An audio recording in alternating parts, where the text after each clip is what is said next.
Hey, this is Chris Garlock, and you're listening to the Labor Radio Podcast Weekly, your sampler of the best new episodes across the network. This week, we're talking about solidarity, storytelling, and the ways workers are fighting back against power. Over on the Rick Smith Show, Painters Union President Jimmy Williams Jr. calls out the Trump administration for canceling union jobs while claiming to, quote, put American workers first, unquote. If you go on the Department of Labor's website, there is absolutely no substance. It's all, smoke and mirrors. And, to say that we're putting America's workers first when just this week, 50 of our members lost a job out in Rhode Island when he canceled the offshore wind project. This week, on the Labor Show with J.O. and Krause, we're on the picket line in South Philly where Scabby the Rat is making an appearance and union members explain what real solidarity looks like. Listen to this. Listen to this show of solidarity. These are the neighbors. These are the rank and file members. These are people supporting this, okay? From Work Stoppage, farm workers in New York State face ice rage that exposed the ugly alliance between bosses and the state to silence immigrant workers. The idea that they want to instill in people is that, this country doesn't want you here, and that you can be here and work as long as you don't ever ask for anything, you never speak up for yourself, you never fight for any better conditions, wages, or anything, and you certainly don't think about unionizing. In the latest director's cut from the DGA, the Directors Guild of America, filmmaker Adele Lim reveals the craft and complexity behind her body swap comedy Freakier Friday with Lindsay Lohan and Jamie Lee Curtis. What you made look so deceptively easy in this movie is that it's really complicated storytelling. You've got not just one set of body swaps, you've got two body swaps, and then you're talking to four female characters about, you're Lindsay, but you're also channeling this character. Meanwhile, on the labor exchange from KGNU, Austin Sorry talks about his new graphic novel, Trouble at Coal Creek, which brings to life a forgotten East Tennessee miners' uprising. But I think, to me, the through line that we see over and over, and that we're especially seeing today, is the way in which corporate power often allies itself with the state in some really pernicious ways. All that, plus Harold is back with more shows you should know. You'll find these and dozens more at laborradionetwork.org. All right, on with the show.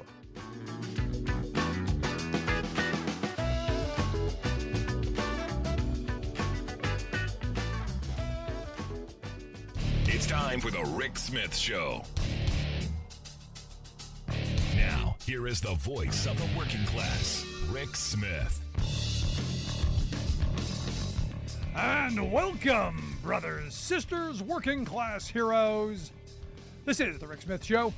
Thanks so much for being here today on the big program. Lots to get to, lots to talk about. Here to share some thoughts on this Labor Day holiday and maybe where the next year could take us. Because, look, maybe next year will be better. That's why I've asked Jimmy Williams Jr. to come talk with us. Jimmy Williams is the president of the Painters Union. Jimmy, thanks for taking time for us. Yeah, happy Labor Day, Rick. I gotta ask you. You spend a lot of time in Washington D.C. On the Department of Labor building. There's a giant 30-foot, 50-foot banner of Trump with the statement "American workers first." I gotta tell you, my first vibe when I saw that was, this is something you see in Russia or North Korea or China and places like that. I'm curious. What thought did you have? Oh man, and I don't know if you've seen the absolute joke of a cabinet meeting that took place this week too, where they went around the table and honored the president, and I believe it was Secretary DeRemer who said that he is the greatest president for workers. It's just getting so crazy, and you look at that stuff and it does look like propaganda, and you've seen other things too. If you go on the Department of Labor's website, there is absolutely no substance. it's all, smoke and mirrors. And, to say that we're putting America's workers first when just this week, 50 of our members lost a job out in Rhode Island when he canceled the offshore wind project. It's just, there's nothing to root for. No, this is where I wanted to go. And one of the things that's been frustrating to me, because for years I heard about how just horrible Biden was for canceling the Keystone XL pipeline project, which, look, some people lost their jobs, but this is much larger. And then you add on top of it the other projects that he's canceled, the union jobs that were destroyed. They're actual people who were, until he canceled it, collecting paychecks. I'm curious, where's the anger over that? Yeah, I mean, it's there. I mean, the anger is there amongst people. I can tell you, talking to the 50 members of ours, because I've spoken to them about losing their job, not all of them voted for President Biden. And many of them also were upset when the Keystone Pipeline was canceled, but now they lost their jobs. And look, it impacts many more, hundreds and thousands of construction workers. We as a union don't do a ton of work offshore wind, but the laborers union, they got over 500 to 1,000 members working on that project, operating engineers, carpenters, many other trades on that project. And it's an absolute joke to stand there and say you're for the American worker first.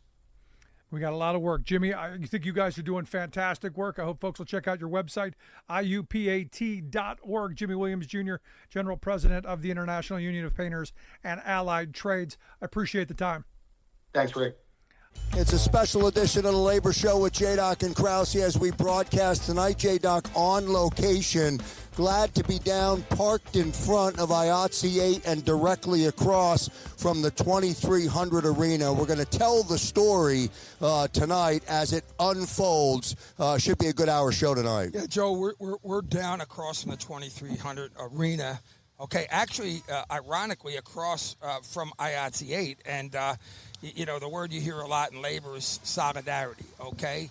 And, we're sitting here. We have a large contingent of union members, okay? And there's a big demonstration. It's great to be on location, okay? And, of course, you see Scabby the Rat right there. And one of the things people, and we're going to talk about this today, people see the rat out there, right? They don't know what the rat really means. What's going on, and there's a lot of other issues, and we're going to bring Maddie McIntyre in, and, of course, Mike Barnes and Joe Bolitsky is also going to be on the program. But one of the things people don't understand is what that rat really signifies. And in many cases, it's individuals that are being paid less wages than they're supposed to be, being taken advantage of, if you will. So this is a very unique picket line, and it's a great situation. Great to bring Maddie McIntyre in. How are you, Matt? I'm good, Joe. Glad to be here.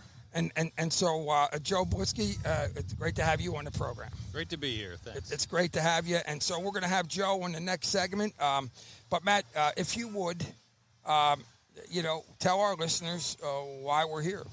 Well, we are here today. We are basically picketing for a few different reasons. One is area standards.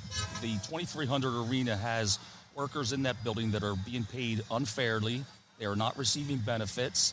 We believe they're being paid $10.99. So not only are they losing out, the city loses out on tax revenue as well. So that's an issue for a lot of people involved. No question about it. And, when God knows also health and safety, you don't know what's going on in that situation. And that's why when we talk about, when you see the rat, a lot of people, it's not the prettiest thing, obviously, but what it signifies is that people are being taken advantage of, okay? I think that's a as a labor community, we're misunderstood there. Talk about that and the fact that really, this is a very unique picket line where you're not even telling people, people who are going to the shows, you're not telling them not to go to the show. We would never do that. What we're doing is we're picketing for the workers inside and our own workers. The misconception being that the union wants to take over and throw the employees out. We do not want to do that. We want to organize them so they receive fair wages, benefits involved, things that we all want to enjoy and we all deserve to enjoy. We deserve a living wage. We all deserve benefits. We deserve to go on vacation. We deserve retirement. So these are things that we should have. To me, they are mandatory as far as I'm concerned as a labor leader. So we are not trying to hurt the wrestling fans. Go enjoy the show, have a good time, but understand why we are protesting. Matt, let me ask you this. On postwrestling.com, the general manager of the 2300 Arena, and I'm going to quote the CEO now, where he is disputing the claim that the stagehands at his venue aren't being paid to that standard. So it seems to me that there's a lot of this. It's them or it's AEW, it's this, it's that. What's your thought on that statement itself? Well, there was so much of the pointing going around. We asked for proof. Just show us proof that they are being paid the area standards, and when we walk away, we will take down the Rat, set up the Rat an hour later, and now our new picket line is for organizing. We want to organize the workers. Yeah, you're not trying to venue. displace workers. Not at all, never. What's it? What the event is it's a series, right? It's a series. It's a 7-show broadcast. They are broadcasting several shows, and this AEW group is making a ton of money. It's a multi-million-dollar attraction, really, for 7 shows. This goes through September 11th, so we will be here every single night until we can strike a deal with either the arena or AEW. We would like to strike a deal with both, but we will take what we get if they want to sit down and negotiate with us. But listen to this. Listen to this show of solidarity. These are the neighbors. These are the rank and file members. These are people supporting this, okay? So, I mean, that's what's great. We're right in the heart of South Philly here, right on Swanson Street, and so right near the stadium. How does that make you feel, Matt, when you hear that show of solidarity? Well, it makes me feel like we are part of a family, and we've always felt that way. But something like this really enforces that in you, that we are a family, and we stick together, and we will get the job done. Fantastic. It's the Labor Show with J-Doc and Krause as we broadcast to you down at IATSE 8, directly across from 2300 Arena. Hey everybody, welcome to your favorite labor podcast. The show is called Work Stoppage. My name is John. I'm Dan. And I'm Lena. Well, I mean, as long as we're talking about the unbelievable crimes of the state and business owners together, I mean, our next story predictably is right in that category again, because we have business owners calling ICE on their own employees. On August 14th, ICE raided Lynette and Sons Farms in Orleans County, New York, for the second time in less than 3 months. ICE agents detained 7 workers from Mexico and Guatemala during the course of the raid, adding to the 14 that were detained just a few months ago in May in a separate raid on the same farm. And allegedly, during the first raid, these ICE terrorists came to the farm armed with a list of their targets' names, implying that the raids had been targeted. You could say there was a conspiracy and that the extra members of that conspiracy besides the police were probably the business owners. And these workers who were detained were held at the infamous Buffalo Federal Detention Center in Batavia, New York, which has a well-documented history of solitary confinement and forced labor.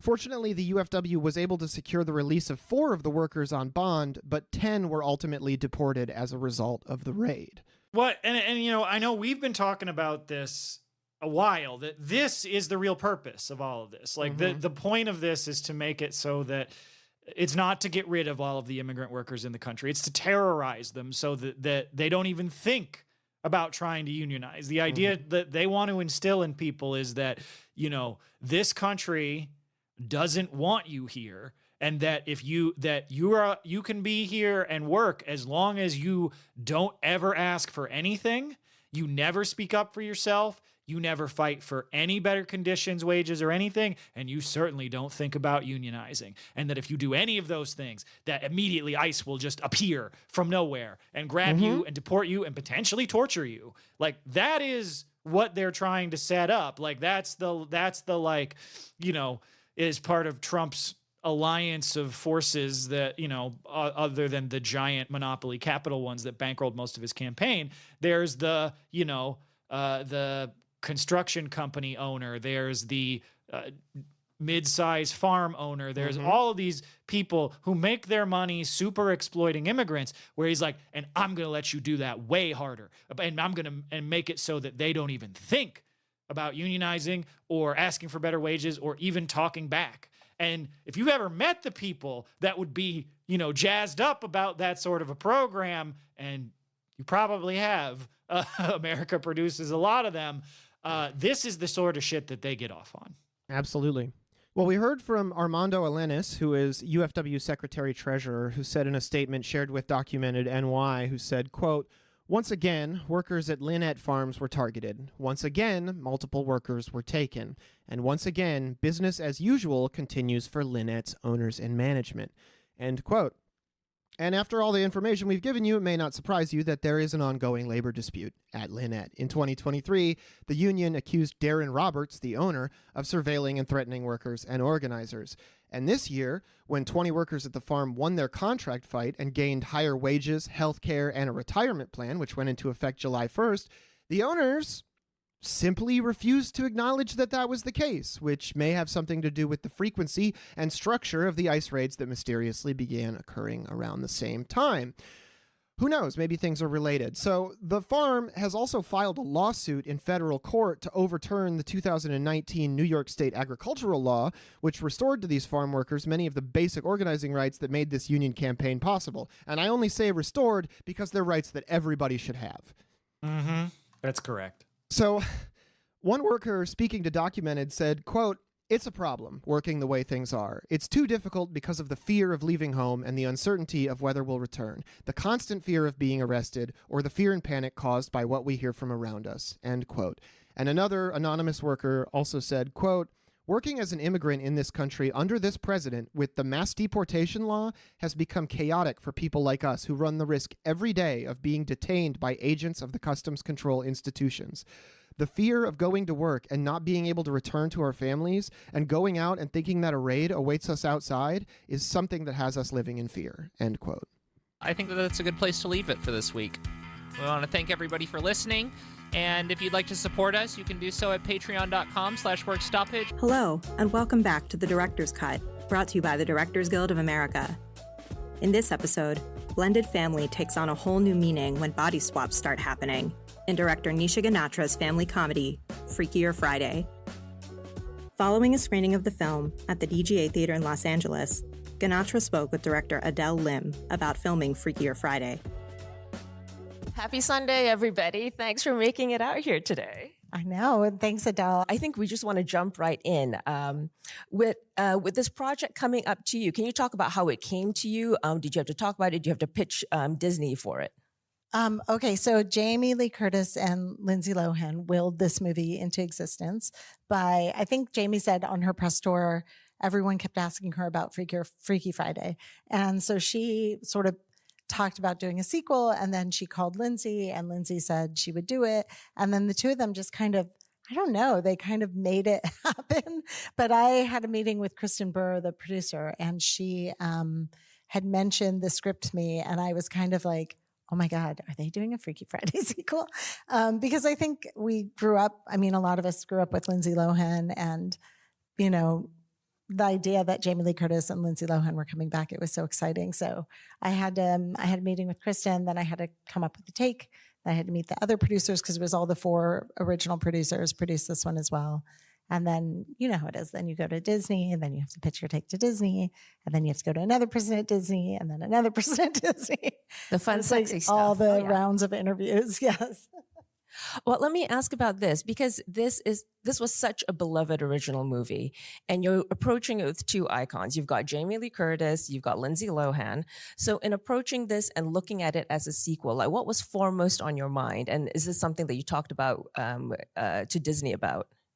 Yeah, so they definitely feel, and I do, like the Freaky Friday franchise. I mean, having been a fan of the original, like Jodie Foster one, and then this one. So you don't want to be the person who comes in and messes up like a Disney franchise. And so I talked to them a lot about it, what was important. And also Jamie and Lindsay knew those characters so well. So we all kind of talked about how to make sure it's a standalone movie. Because to me, I wanted to make a movie that worked even if you didn't see the first one or the previous one. And then also pay homage to the fans of the first one too. So it was really threading that needle between how much extra do you get to enjoy if you know the references, and how can we make sure it doesn't ruin the experience, or you're not left wondering what the hell's going on if you didn't see it. Well, you brought up a really great point about like the people who loved the original movie and are so invested in the characters.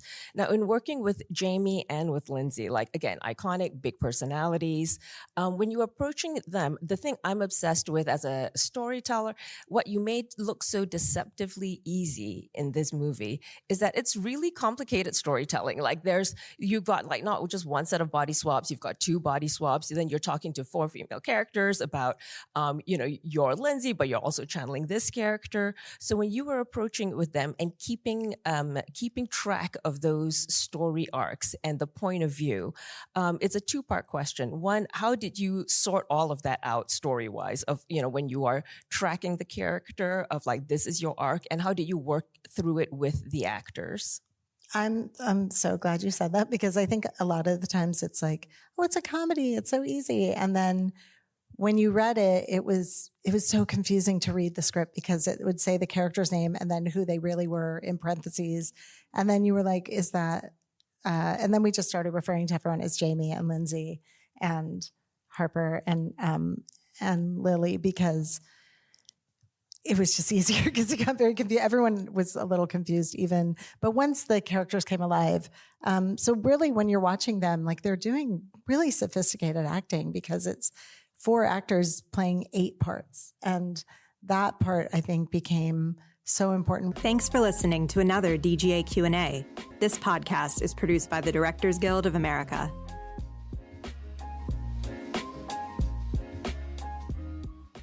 This is the Labor Exchange on KGNU, Boulder, Denver, and Fort Collins. I'm your host, Robert Lindgren, with the Colorado AFL-CIO and Denver Newspaper Guild. On this week's Labor Exchange, we talk with Austin Sauerbrei about his debut graphic novel, Trouble at Coal Creek. It's released this year by Haymarket Books. It covers the 1891 Coal Creek War and a labor uprising in Tennessee.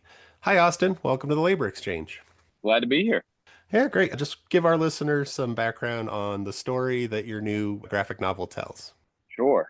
So this is a piece of East Tennessee labor history, and very long story short, after the end of the Civil War, sort of the Reconstruction period, there was state politician and corporate interest basically established this system called the convict lease system. Basically, it allowed prisoners that would come into the state penitentiary to be leased to private corporations for pennies. And so the state was making a little bit of money off of leasing these prisoners, didn't house them, didn't have to feed them. And these corporations were getting an extremely cheap labor force that could be used to undercut working folks and folks that were demanding better working conditions. And so it was this really evil system that also both allowed the state to implement these new laws that would allow mostly Black men to be picked up for trumped up charges and basically sentenced to 1 year and a day in the state penitentiary, because 1 year was kind of the minimum amount of time that made sense to actually lease prisoners out for. And so all these mostly Black men were imprisoned on trumped up charges, sentenced to a year, and then leased to these private corporations. And so this, in 1891 in Coal Creek, Tennessee, which was this small mining community north of Knoxville, there was miners that were dealing with some really terrible working conditions, and they went on strike. And the coal company brought in prisoners through the convict lease to undercut the strike. And basically the story of the Coal Creek War is a series of 3 miners' uprisings where these miners got together both within their immediate community and across the region, and on 3 separate occasions overtook the stockade, set the prisoners free, and basically sent the militia force back to Knoxville. And so what ended up happening through this long and complicated story, which I get into in the book, but essentially this led to the end of the convict lease system, not just in Tennessee, but across the South. How do you think that this story connects with what's happening right now and what folks are fighting for? Yeah, I mean, I've got a few thoughts. I think part of my intent for writing this is to share this story. And if you've read it, I leave the actual narrative of the work a little bit open at the end and kind of pose a question to the reader. And I'm curious in what this prompts for people in a variety of situations. But I think, to me, the through line that we see over and over, and that we're especially seeing today, is the way in which corporate power often allies itself with the state in some really pernicious ways, and the way in which corporate money being used to buy out politicians leads to this unholy alliance between the state and corporate power, and the way in which state and corporate power will pit working people against each other based on a variety of factors. And I think that is a common theme. And I think the hope that this shows is just a very concrete example of what can happen when we refuse to buy into those manufactured divisions, and we actually find common cause among two groups of people who those in power are trying to pit against each other. Yeah, and I do think that comes across in the book, and I do think that's one of those connections with labor history here in Colorado, is that sort of corporate state connection, and whether that's militia being brought out, and which is a factor in this story, and one in a lot of our history. Thanks so much for being on the Labor Exchange. Yeah, thanks so much. Really appreciate it. This has been the Labor Exchange on KGNU, Boulder, Denver, and Fort Collins. I'm your host, Robert Lindgren, with the Colorado AFL-CIO and Newspaper Guild. Our guest today has been Austin Sauerbry. You can find his union printed graphic novel, Trouble at Coal Creek, at haymarketbooks.org. Thanks again for tuning into the Labor Radio Podcast Weekly. Now, as you might imagine, Labor Day was a big theme across the network last week, and to give us the roundup of how shows marked the holiday, here's our own social media guy, Mr. Harold Phillips. Thanks, Chris. Social media guy Harold Phillips here again, folks, and let me check in with you. Did you have a good Labor Day? I know I did, and I know a lot of our labor radio show and podcast producers did too, because there were a lot of them talking about Labor Day on their shows. Check out what I mean in these shows you should know. First up, on the Labor Heritage Power Hour, Chris, hey, you know that guy, and Elise previewed their Labor Day special on WPFW, covered labor theater and music, and even got a visit from Zoltoid, the Worker Safety Oracle. Over on Boiling Point, Michelle reported from the UAW strike at General Electric and shared AFL-CIO President Liz Schuler's Labor Day message. On Labor Force, Mike focused on this year's Labor Day theme, Workers Over Billionaires, and looked at what young workers are saying about the American dream. Mark and Charlie Cash, on Communicating with You, the member, reminded us that Labor Day isn't just about barbecues, it's about struggle and resistance. On Working Voices, Joe and Kay Michael previewed Los Angeles' big Labor Day celebration and highlighted Liz Schuler's State of the Union speech. Chicago's Labor Express Radio featured Jorge Mujica talking about Labor Day 2025 in the Windy City and had a visit from folk musician Ed Pickford. The Green and Red podcast dug into the history of Labor Day, how the holiday was co-opted, and what it means today. On Workers Beat Extra, Gene shared the Labor Day address he delivered at his local church and gave us a thoughtful reminder about the values we celebrate. And on Radio Labor Canada, Canadian Labour Congress President B. Brusque talks about how American unions are following Canadian unions' example by celebrating Labor Day. See what I mean?